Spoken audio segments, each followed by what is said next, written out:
Episode 22, Pengakuan di Depan Api. Malam itu sunyi. Langit kelabu tanpa bintang. Di tengah lapangan kecil dekat rumah kakeknya, Genta berdiri di depan api unggun yang menyala redup. Ia sendiri. Tak ada siapapun, kecuali ibunya yang duduk tak jauh di belakang, berdoa dalam diam. Di tangannya, Genta memegang sobekan baju yang dulu pernah ia sembunyikan, sobekan dari bajuku yang robek malam itu. Ia gemetar. Tapi malam ini, ia sudah berjanji. Bukan pada ibunya, bukan pada dunia, tapi pada aku. Ia akan bicara. Karena sejak mimpi terakhir, aku memandangnya tanpa menangis, hanya diam, dengan tatapan, bilang yang sebenarnya. Genta mulai bersuara. Lirih, pelan, seperti takut suara apinya sendiri mendengar. Aku gak pernah sentuh dia, katanya, tapi aku ada di sana. Aku tahu mereka rencanain itu dari sore. Aku yang bawa motor belakang. Aku rekam. Suaranya pecah. Ia menyebut satu persatu nama teman-temannya, para pelaku yang selama ini bersembunyi di balik status dan jabatan. Ia menceritakan bagaimana awalnya mereka mengajakmu keluar dengan alasan main. Lalu bagaimana semua berubah di tengah jalan. Jeritanku, teriakanku, bahkan saat tubuhku tak bergerak lagi, mereka tetap tertawa, memanggilku dengan sebutan yang tak pantas. Aku dengar semuanya.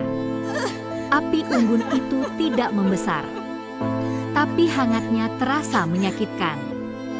Setiap kalimat yang keluar dari mulut Genta seperti membuka luka yang ia simpan rapat selama bertahun-tahun. Ia menangis. Bukan karena takut, tapi karena baru kali ini ia merasa manusia. Ketika ia selesai bicara, angin tiba-tiba berembus kuat. Api bergoyang.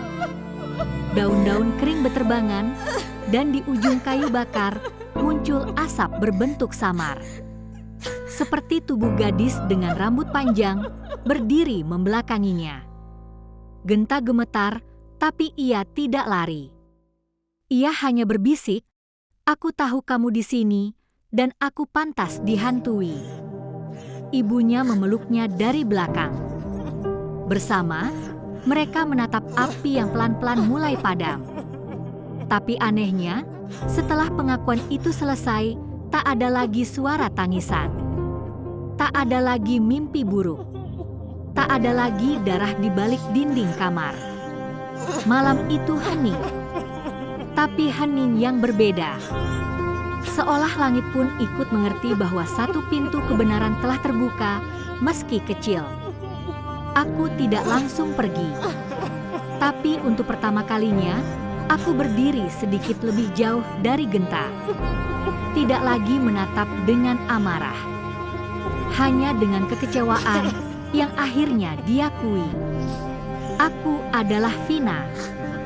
Dan malam itu, untuk pertama kalinya, seseorang dari mereka berdiri bukan untuk menutupi, tapi mengakui. Meski itu tidak mengembalikan nyawaku, tapi pengakuan jujur adalah cahaya pertama dari kuburku yang gelap.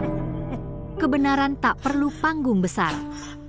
Kadang ia cukup dinyalakan oleh api kecil dan satu suara yang berani berkata, "Aku salah."